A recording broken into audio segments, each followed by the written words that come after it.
Good morning, good afternoon, good evening, depending on whoever is watching this program from whichever part of the world. This is Chaudhary Abdullah Quaseed.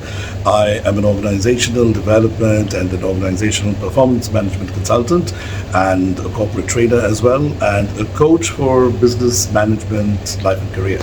And I have about 27 years of work experience in a lot of large organizations, especially heading the departments that I named and human resource development, of course. And at the same time, I have been conducting corporate training for more than 20 years now, and I've successfully completed over 1,100 days of corporate training, where all the participants have thankfully rated my sessions on an average with 97% effectiveness, and I'm very happy and proud of that. And I also conduct a lot of consulting assignments for many groups of companies. So that's me in a nutshell. And in today's session, the little bit of a video blog that I would like to do, I would like to talk a little bit about a very important subject, which is emotional intelligence. And I generally have all my video blogs in a bilingual medium between combining English and Bengali, Bangla. But some video blogs, I believe I should start also doing it in just English in order to cater to more of an international audience. So in case anybody's watching, not that I expect a lot of people to, but then why not? I do believe that everybody in Bangladesh, a lot of people have a lot of good things to share with the rest of the world, and sometimes we limit our own scopes because of the language barrier. And since I think that I have a little bit of advantage in that area, and I feel that I have a little bit of competency in the language, definitely, I believe that I should actually share my thoughts and my experiences and whatever knowledge that I have in English as well, so that it can be received by audiences from across the world if they are interested. So the subject that I would like to talk about today is emotional intelligence. It's actually the subject on which I conducted a training today, my 40-second training for a group of companies, and it was very successful, and very grateful to God that I got a 100% rating. Means that all the participants stood at 5. I have a system where people can stand at 5 if they feel that the program was excellent and it met or exceeded their expectations, and people can stand at 4, 3, 2, and 1, 3 being average, 4 being very good. And if someone would like to stand somewhere in between 4 and 5, if a person is indecisive, they can stand in between 4 and 5 at 4.5. So thankfully, most of my sessions are rated as 5 and 4.5, and I'm very grateful for that. So today's session was on emotional intelligence, and what I would like to say is that there are undoubtedly loads of videos on that, and a lot of those videos, a lot of the people talking about emotional intelligence have a tendency of making it sound like it's something very complicated, and a lot of the people who talk about it or who conduct sessions about it also have a tendency of making it sound like it's something very difficult by the use of complicated jargon, or trying to make it sound like it's really something very complex that needs to be downloaded into one's mind and soul for one to be able to use it and apply it. But I just wanted to kind of debunk that myth and to make everyone understand that emotional intelligence is actually, it's common sense. It's basically the sense of knowing who you are going to speak to, in what kind of a situation, at what time of the day, what the surroundings should be like, what's the appropriate way to approach a person, and what is exactly the right way to communicate with different groups of people in different situations. So that is basically what emotional intelligence is mainly about. And people who are able to do that are able to communicate better, they're able to persuade better, they're able to convince better, they're able to negotiate better, and definitely they can actually lead and motivate people better as well. And anyone who lacks in this skill and is not really able to understand who to speak to in what manner, at what time, and in what situation, are people who end up speaking in inappropriate ways, and people who end up saying inappropriate things to inappropriate people at inappropriate times. And eventually, that hampers the growth in their career. It affects their leadership ability.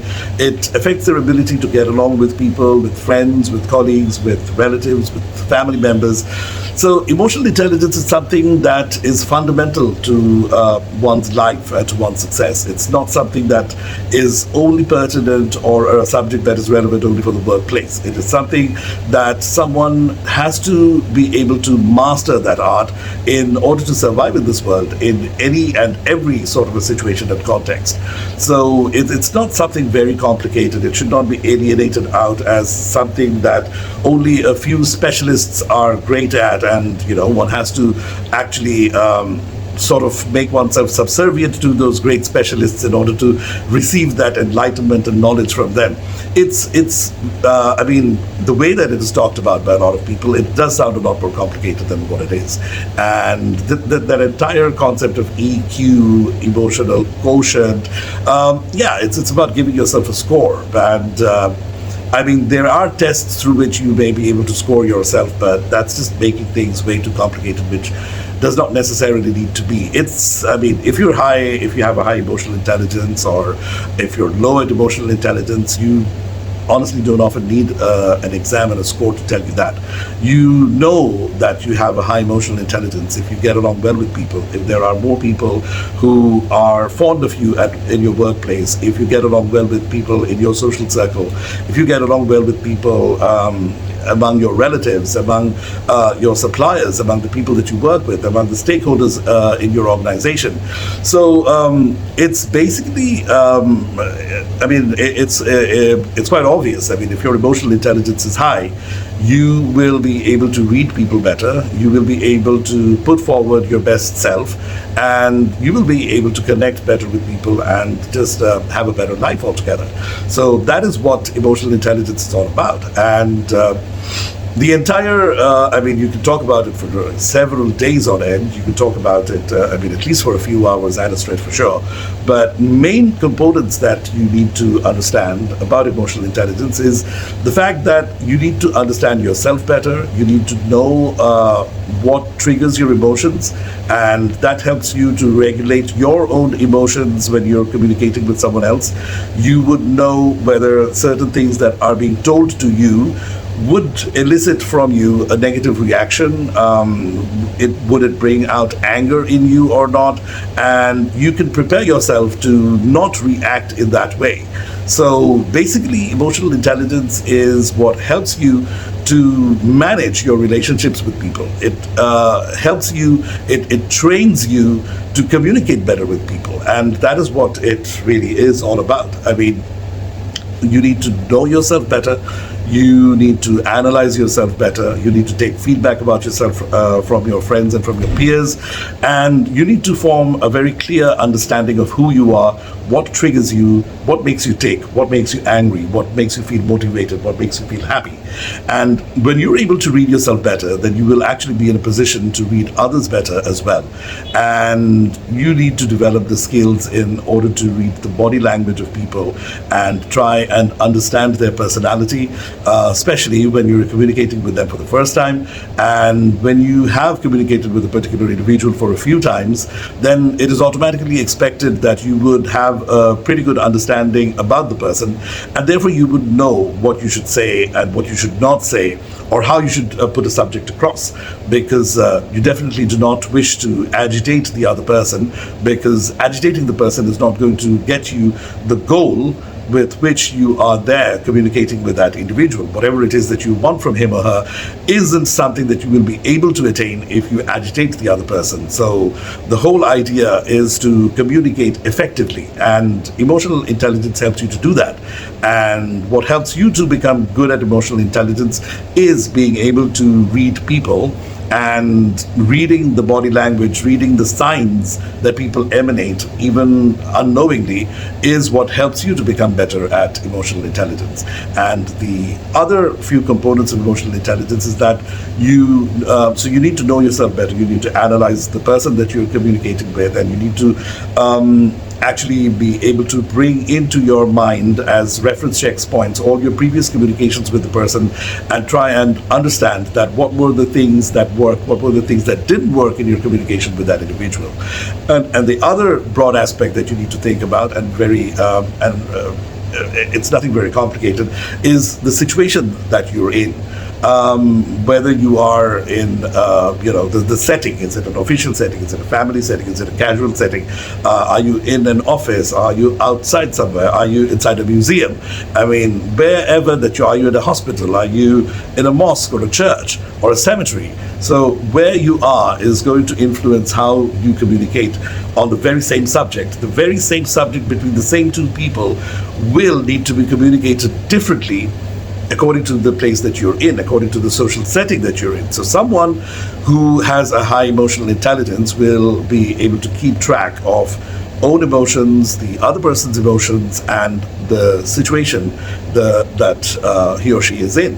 And there's another factor which goes beyond the immediate environment, the immediate situation or context, and that is the macro environment or the context of the time, of the society, the time of the year, the political situation, the way that the country is, because if you're in a war, if you're in a famine, if you're stuck in some kind of a situation where two countries are at loggerheads and that is affecting life, economy, it's creating a sense of panic and apprehension in everyone.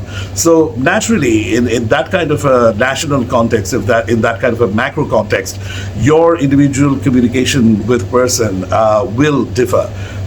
So one just has to be aware. Awareness is the key tool of becoming someone who is more skilled at emotional intelligence. And emotional intelligence actually goes hand in hand with another subject, which is also something that I covered in today's training session, and that was cultural intelligence. And that's a bit less known of a subject, less famous than emotional intelligence, but honestly speaking, when you're communicating with people, you need to have cultural intelligence. And cultural intelligence is basically understanding and knowing that different people come from different cultures. And by cultures, I don't necessarily mean that different countries, but even every family has a different culture. So you need to try and understand what sort of a socio-economic background the person comes from. You need to try and figure out what sort of family background the person comes from, and maybe what kind of an educational background the person comes from.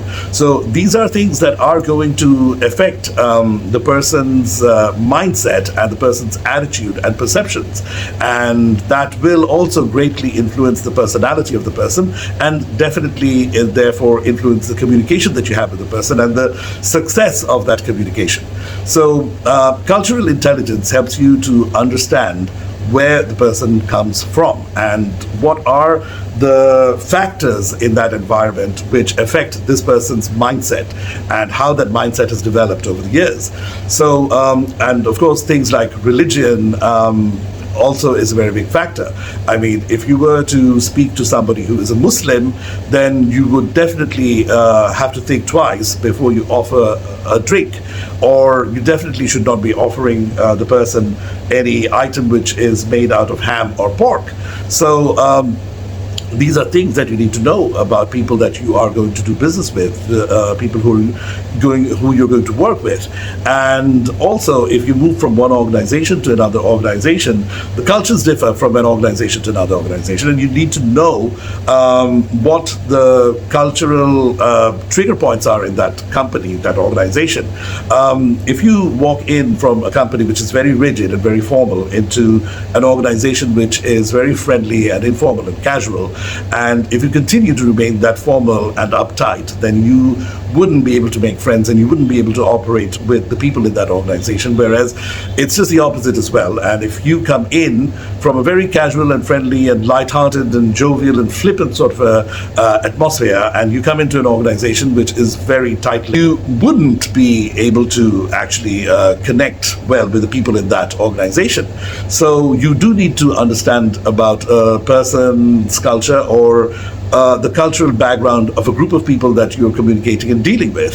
So there will be a lot of factors which are common in the cultural background of a certain group that you are communicating or dealing with, and then you need to have the sense to go further in and zero in on the cultural background of all the specific individuals that you're communicating with, and that is what actually helps you to improve your emotional intelligence and your communication and your ability to motivate and your ability to lead. And the point that you need to focus on is the fact that there are two things in cultural intelligence that you need to know about, which is the core and the flex.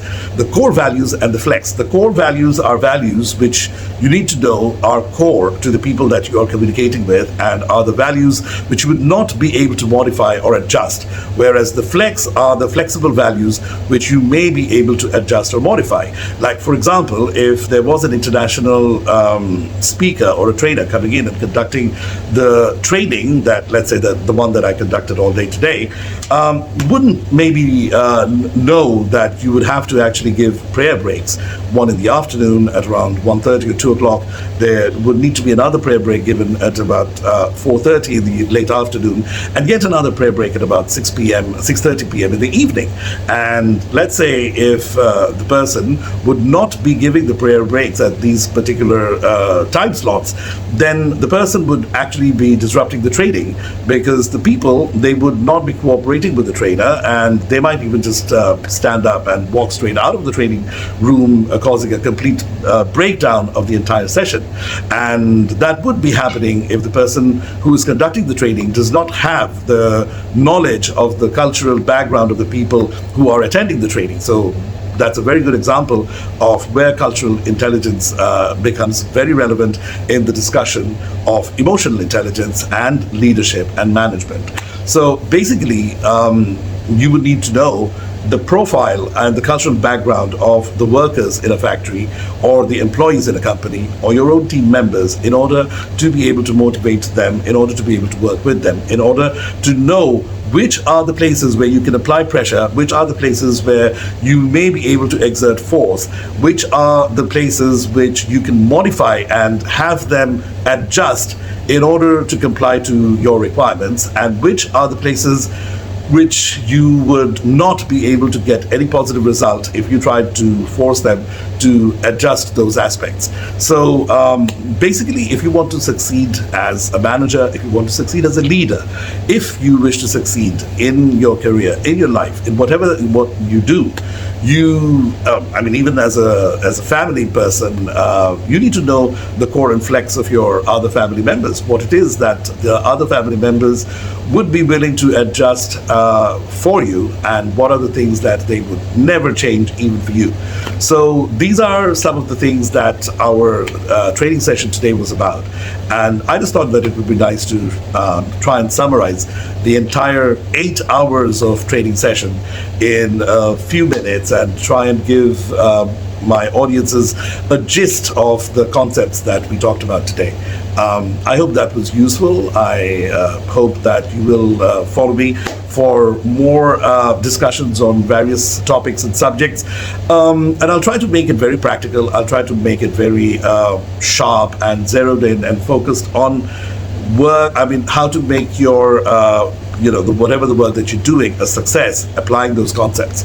I will always try and make sure that whatever that I'm talking about is very pragmatic and not too pedantic, or doesn't come across as too scholarly or bookish. And I hope you will appreciate that, and I hope that we can have a lot more interaction sessions like this in the days to come. Thank you so much for sticking around with me, and I invite you to watch more talks of mine. Thank you.